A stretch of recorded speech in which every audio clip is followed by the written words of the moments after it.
We collect women who have high self-belief, and self-belief is a simpler term for self-efficacy.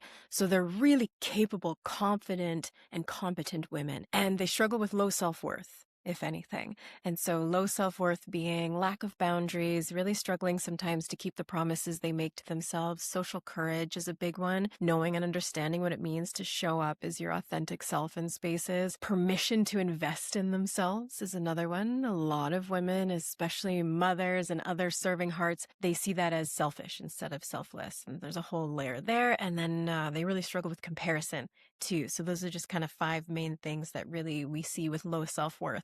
And so we help build that up along the way. Now, we deeply believe in goals, habits, metrics, tracking, all of these really tangible things, but we're always working with identity along the way. If you have a core aspiration, a goal, and your identity, your core values, your core belief don't line up with that, you're going to find a way to go off the rails. And so we always say we give them what they want, but we find what they really need, and we help them with that as well.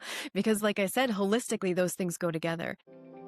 You're listening to Brainwork Framework, a business and marketing podcast, brought to you by focus-biz.com. Welcome back to another episode. Joining us today is the Director of Group Coaching from Next Level University, Amy Lenius. She's a speaker, a coach, and the Director of Group Coaching, primarily helping women redefine success in a way that feels deeply aligned with their values, using clarity, self-belief, emotional resilience, self-worth, and sustainable daily habits. So excited to have you on. Amy, how you doing today? I'm so good, thank you. I'm really excited to be here. Absolutely. I want to ask you more about your journey. What were you doing before that kind of led you into what you're doing today? Yeah, so before Next Level University, I feel like the journey, we can high level it because it all kind of is relevant. I was telling you in the little preamble there, I actually grew up very sick with a hormonal condition called endometriosis. And I was told for a very long time that I would be sick for the rest of my life. I would have chronic pain, never be able to have children. I'd had to have surgeries and medications and all sorts of things consistently for the rest of my days. And I went with that for a while and did what I could do within that system. But I ended up going to school myself for anatomy and physiology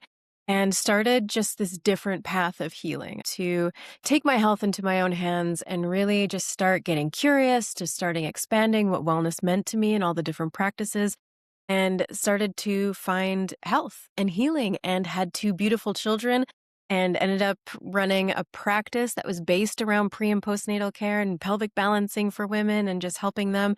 And a huge part of my journey was natural wellness. And so like plants, essential oils, teas, herbs, just lifestyle in general, very holistic. And I got invited regularly to speak in rooms of women to hear my story and to hear about what had worked for me, which turned into stages and turned into keynote speaks and speeches. And it was a really beautiful journey into helping women understand themselves, their bodies, their hormones, their stress, those really, really important things. And I created my own program for a while. I was group coaching with women. It was called the Peaceful Period Project. And I had a podcast at the time myself as well. And I was working with Kevin and Alan as a client. I fell in love with everything that they were doing because they were talking about holistic self-improvement. And I fell in love with the word holistic on my healing journey. Holistic meaning everything affects everything else. If you're just talking about one piece of your life, your body, your health, however you want to look at it, it's not separate from everything else. And so being able to hear these couple of guys talking about holistic self-improvement, health, wealth, quality of life, love, having them all, and how they can all work together and we can continuously get better in each one and have this beautiful life. I was like, oh, I love this. I love what they're doing. Yes. So I threw myself into everything that they had to offer. I was a client. They produced my podcast for me for many reasons. I'm not a technologically savvy kind of person, so I just wanted to show up and talk and then let them do the editing, which was amazing. And then I got this beautiful opportunity one day. I sent my keynote presentation called Holistic Healing for Your Hormones to Alan, who is also a public speaker. And I just wanted some feedback from a fellow speaker. And he invited me to come MC their live event for them. He said, come down to the States, I'm in Canada, and come MC for us for the day. Come help us put on this live event just dedicated to personal development and self-improvement. I was like, oh, what a different space and what an opportunity to not only hang out with these guys that I absolutely adore, all the work that they're doing in the world, but to go be a part of it.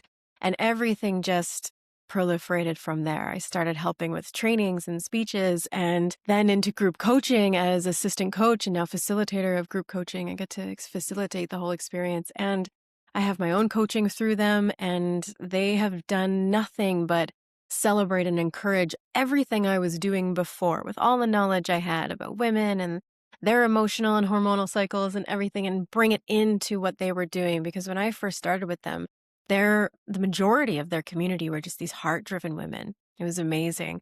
And so they brought me in, and I don't know if any of us expected for me to go where I am now. I've been there for almost 4 years, and now I show up as this third front-facing person of this company, and it's just been incredible. That is absolutely incredible. I love your journey. It's crazy how sometimes just how life plays itself out, these opportunities that kind of present themselves, but it's up to us to take them and to really run with them. And the fact that you have this connection, this is like finding your level of genius, where the things you love to do and help people bring it all together. And this is what you've built now. Thank you. Yeah, I feel the same. I felt like it was just following that next most aligned step. What was next that I could do more of and do more with? Absolutely. And I do love that you focus on women entrepreneurs because I feel like they have such incredible assets and value to bring to the business world, community, life in general.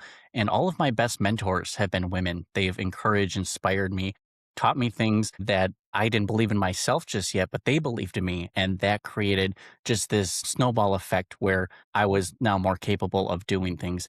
Thank you for your work in that space because we need more of them. And I owe my success to a lot of strong, powerful women in my life as well. Oh, that's incredible. That's amazing to hear. Yeah, I deeply believe that women have so many incredible qualities for leadership.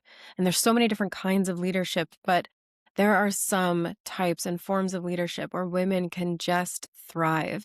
And we do find women coming into our community who are heart driven, and they have all these beautiful ideas how to serve the world, but they just need someone to help create the railroad tracks, to help keep them on track with their goals and dreams and break it down for them into like how to's. That's, I think, something special that we really offer. Absolutely. And for the work that you're doing, are these women primarily in a certain space, do you find? Are they working in a certain industry? Are they all kind of going through similar struggles like that? They just need the tracks, that direction and clarity, like you were talking about? Yeah, we do collect a certain kind of women. We collect women who have high self belief. And self-belief is a simpler term for self-efficacy. So they're really capable, confident, and competent women. And they struggle with low self-worth, if anything. And so low self-worth being lack of boundaries, really struggling sometimes to keep the promises they make to themselves. Social courage is a big one. Knowing and understanding what it means to show up as your authentic self in spaces. Permission to invest in themselves is another one. A lot of women, especially mothers and other serving hearts, they see that as selfish instead of selfless. And there's a whole layer there. And then they really struggle with comparison too. So those are just kind of five main things that really we see with low self-worth. And so we help build that up along the way. Now, we deeply believe in goals, habits, metrics, tracking, all of these really tangible things, but we're always working with identity along the way. The day, if you have a core aspiration, a goal, and your identity, your core values, your core belief don't line up with that, you're going to find a way to go off the rails. And so we always say we give them what they want, but we find what they really need, and we help them with that as well. Because like I said, holistically, those things go together. As much as we would love to see ourselves as separate from our businesses, separate from our work, and how our relationships are separate from our work and parenting is separate from our work, that they all go together, and we can be thriving in all of them and understanding when to put one down, when to give one momentum, how to keep harmony and flow going between all of them. That's a really just such valuable gift you can give women because they're all chasing this falsity of balance. Oh, if I could just balance all of these things. I know, right? If I could just balance my work and my life, my parenting, this, okay, well, here's a big permission piece for you. You can't balance them. Balance means equally all at once. And you can't be equal all things all at once. So you need permission and a system to flow in and out of the things that matter to you most. It's incredible that women have these struggles, but they sound very similar to what men struggle with as well. The confidence, the clarity, the direction. Again, very unique challenges between both gender sexes. I don't want to take away from that, but I think we're more in common and aligned on many of those things that we can be helping each other out in these scenarios. Well, I agree so much. And I love partnerships where you get that male female energy happening because women have such a gift for thinking spectrally. We can see all of these different things, and men are so talented at direct focus. Just as a generalization, again, there's always nuances. There's always some are more skilled at this again. But to generalize, absolutely. And we do see a lot of similar struggles between our male and female clients. The story underneath, I find, is always very different. The stories, the different values, how attachment styles show up differently in men and women, and like just all of those little nuances are so fun. Not always feel fun and exciting when you discover them, because sometimes they're really heavy and they're hard to move through. But it's so wonderful to watch someone put a piece of their own puzzle together and then be able to work with that from an empowered state rather than having those pieces run them off unconsciously and taking them off the rails of their goals. Right, absolutely. And I feel overall the more clarity and direction that we can provide to people, we're just kind of unlocking all their capabilities because that confidence is such a huge piece. But I want to talk more about the holistic piece and specifically our health because it shows up in many different areas of our life. And small changes in that I feel like can have such a lasting impact. So can you speak more on that health side and be more holistic and how that has that ripple effect? Absolutely. Health is it's the thing. It really is, right? The second your back goes out, you're like, "Oh my gosh. I've never been grateful for my back and now I can't twist properly." Or maybe your neck's out and you're turning like Batman. Do one of these. Yeah. All of a sudden it's like, "Oh my gosh, now that's my only focus." It's your only focus. If you get a cold, it's like hard to focus on everything else. So health is such an important key piece to everything that you're doing because at the end of the day, if you fall down, everything you're carrying and doing, all the hats that you're wearing fall down with you. And so the more we can be proactively healthy, that's always a goal. But I think understanding that your health is so tied to your external environment and understanding that your internal environment, it's a community. They all work together. And so as much as certain systems and certain diagnoses and things love to just focus on one little piece, I promise you, you are a holistic functioning being and it affects everything else going on in your body. Now, sometimes it's like the chicken and the egg, what started first, but sometimes you just need to go in there and start something. And a lot of times it can be things like sleep and hydration and focusing on gut health. Those are real three that can just boost anything that you're going through or just proactive wellness to begin with. But your health is something that should be a priority. I deeply believe that. And it is a version of success. As someone who is very sick, health journeys, weight loss journeys, strength building journeys, they're all a goal and they're all a version of success. And that's why I deeply believe success is subjective. We have people coming to us for all sorts of different goals, all sorts of different versions of success. We have a fitness group. It's a free WhatsApp community, and we have people in there just keeping each other accountable every day. And I love we got some really heavy bodybuilders in there, and we have some people like myself. Like, well, I went for a little hike today. Look at us go. That's your version of success, you know? Well, and I love being out in nature and things, but I love working out from home and showing that you can do weights and my walking pad in the winter because we have 1.5 feet of snow right now. Not going out for my hike today. Absolutely not. Just different versions of that are always so welcome as well because again, it's so subjective. Right, absolutely. And I myself also have that walking pad. The winter is just terrible here. I don't want to be outside, but anything to keep our bodies moving, our body being active, I think equals our mind being active as well.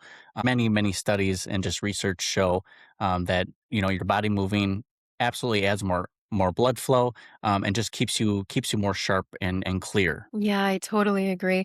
And like we were talking about in the little preamble there, I love focusing on women's health because that's where a lot of my background stuff is. So none of my clients can go through their sessions without me at least bringing it up at some point because you see a lot of women who struggle with energetic consistency.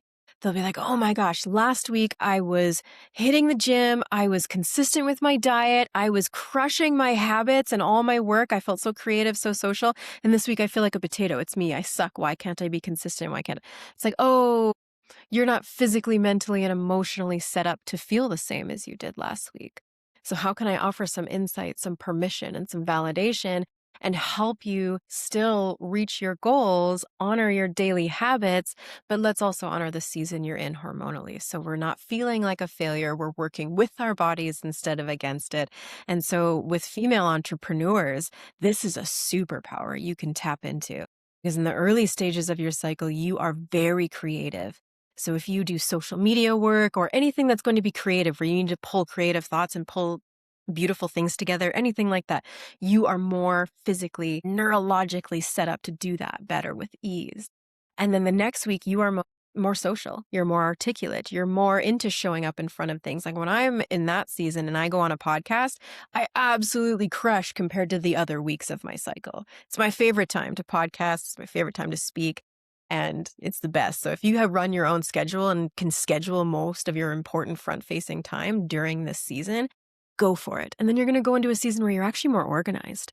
So if you need to do some behind the scenes organization, some spreadsheet work, anything, you're going to be more set up for that. And then you shift into an internal season where you actually do need more rest and you have time to like be in touch with yourself and see how things are going. And that's just such a high level. But there's so many different things that you can tap into. And again, stop fighting against unconsciously and making it about yourself and how it's that you're lazy or that you're just tired or whatever it is. It's like, where are you in your hormone cycle? Because that plays a huge deal and it gives you so much insight. That is so fascinating. And it sounds like the ultimate hack just to know this is what are the things we can't control. This is how our body responds to it.